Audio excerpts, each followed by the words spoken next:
Bill, thank you. And John, I had no idea. Not only is he a media mogul, but he's also an innovator. John McElroy, very good. Fantastic. We're going to have to meet you on Let It Rip next week, right? Our next speaker is Danny Shapiro, Senior Director of Automotive for NVIDIA. His primary focus is delivering solutions that enable faster and better design of automobiles, as well as in-vehicle solutions for infotainment, navigation, and driver assistance. I also blame him and NVIDIA for costing me hundreds of dollars over the years, maybe thousands, as my two sons have gone out to buy every new NVIDIA display card, every bit to put in their computers. But it's been fabulous, great cards. He is a 25-year veteran of the computer graphics and semiconductor industries and has been with NVIDIA since 2009. Prior to that, Danny served in marketing, business development, and engineering roles at ATI, 3D Labs, Silicon Graphics, and Digital Equipment. He owns a BSc in electrical engineering and computer science from Princeton University and an MBA from the Haas School of Business at UC Berkeley. He lives in Northern California, where his home solar panel system charges his electric car. From our innovative sponsor, NVIDIA, please welcome Mr. Danny Shapiro.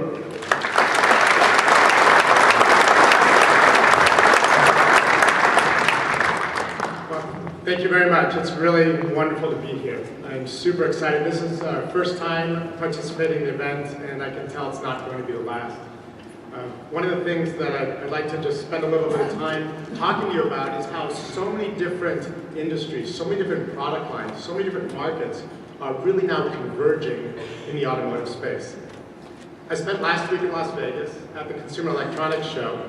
It's a rough job. But what I wanted to do was kind of break out of what's going on in iPhones and iPads and all the cases and that design work and really focus on real design. Here we go. This is innovation coming out of Las Vegas. Very different from what you're doing here in Detroit. And I hope that this is not one of the trends that makes it into your cars. So NVIDIA has a very deep, rich history. We started out in gaming, but you could say we've been tied to the automotive industry from the start. Gaming, driving games have always been really popular. But the evolution of this is astounding. This is a clip from a game today. So what you see is all the vehicle dynamics, all the particle systems, all the kinds of action that's being rendered in real time is something that translates directly from the kinds of work that you guys are doing on a daily basis when you're creating. In the visual effects industry, again, the techniques that are used to create water and render it, or to build objects, or to render these objects, or create living beings and render them, are all done in the computer. And again, there's such a direct connection to what goes on in Hollywood, in the whole visual effects industry, and what you guys are doing. It's beautiful to see that. Computer-aided design has evolved quite a bit. As Phil was talking about, the tools are radically improved. And we're happy to be a part of that. Most of you, whether you know it or not, are using NVIDIA processors to drive your workstations, to drive your PCs, to drive your tablets now. You're also using them in your supercomputing centers. The GPU, or graphics processing unit, can now perform these kinds of interactive simulations, to do crash test simulations, to do aerodynamic studies, basically creating a virtual wind tunnel simulation. So as you do your design, you can actually predict what the fuel economy of your car will be. And if you make a subtle change to the mirror, you'll be able to see what the coefficient of drag is before you've even built a model, and then be able to make an appropriate adjustment. And then getting onto the rendering, the kinds of things that RTT is doing. Being able to create that beautiful visual is something that we invest man years and women years to be able to create hardware and software to enable this. So now NVIDIA is really integral into your entire design chain, from the early styling and designs to all the engineering work, all the CAD tools, all the way through marketing and sales. The way we're also extending this is to the cloud. So we've developed a way to put our graphics horsepower in the cloud so that you can now stream it down to any device, whether it's a phone, a tablet, or a PC. We now have people on Apple products running CATIA, running RTT software, running other Windows-based applications, because the app runs in the cloud, and much like Netflix streams a video to your device, we're now streaming the output from that application to your mobile device, or your tablet, or your other computer. Then the controls that you use, the mouse, the keyboard, is sent back to the cloud, and it's a truly interactive experience. We've been able to perfect this by borrowing from the gaming world. We now have online gaming systems that play in the cloud and stream down to any device. So something like this, a beautifully rendered image that interactively you can manipulate, can basically run on any device now. Again, it's rendered in the cloud, and the benefit is that you, as a design team, can be sharing that data on a global basis as well. In this case, we're going to see a lot of changes in the showroom with these kinds of systems enabling customers to configure their cars and order them without having to fill the dealership up with all the different models, color combinations, and configurations. They'll be able to see photorealistic renderings as they customize their car. But again, we're seeing a huge shift now in what's going on in the automotive space, with inside the vehicle now having mostly hardware and a little bit of software starting to show up.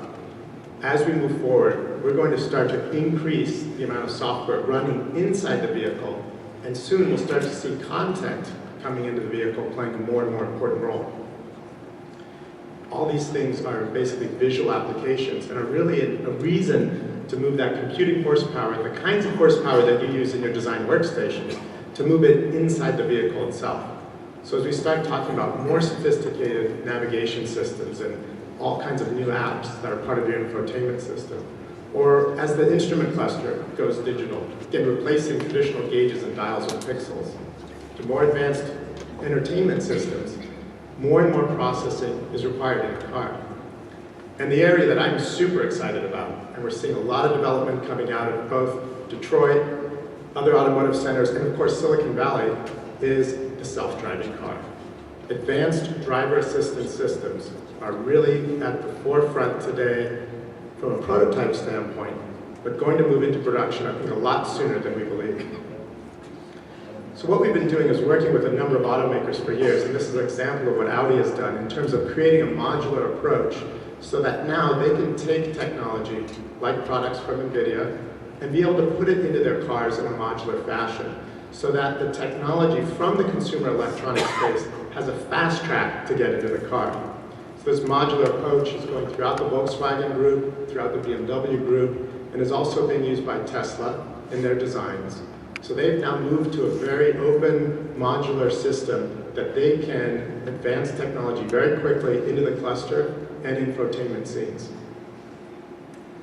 This is Audi's new virtual cockpit. Again, an all-digital cluster that they just unveiled at CES last week, and that's driven by, again, a powerful GPU that's going into the car. Once you have that kind of ability in the car to display graphics, it doesn't have to remain static. We can configure the cluster. It can shift depending on the context that the driver's in. It can be customized. And in fact, we're creating a lot of tools to enable you as designers now to not just focus on the external styling or the shape of the dash or the seats, but to now really apply those same techniques and bring true three-dimensional design into the car and apply materials to those elements. So again, here, all computer-generated imagery here, as we're doing ray tracing or modeling how light bounces around and reflects and refracts off of different objects. We can simulate wood or glass or chrome or carbon fiber, you name it. We have the ability now to define how these materials actually look and how light behaves when it strikes them. And so based on that, then, we can bring that technology into the vehicle to render things that look like brushed metal, or carbon fiber, or glass, or titanium, or anything you want to put in the car, you can now do that. And then allow your customers to customize the look and feel as you see fit. We're actually showing a demonstration of this in the next room, so I encourage you to come by and check it out. And then the last area that I think is really, really going to make a huge difference in terms of how cars drive, but also how you design vehicles of the future, is how the GPU is changing the way people interact with the environment around them. GPUs are so powerful that they're being used in the cloud to do things like optimizing search, to be able to do natural language processing. Now it's in the cloud, but soon it'll be on board inside your vehicle. To be able to do object recognition, a field called computer vision, where video or other sensors in the car can be interpreted and then the results acted upon by the vehicle. And once we bring all this into the car, we end up with a self-driving car. We're working with Google. Many of you probably have seen what they've been doing. A lot of sensors on the car. Other manufacturers are actually trying to figure out how to get those sensors off the roof of the car and bury them inside the grills, the bumpers, and elsewhere.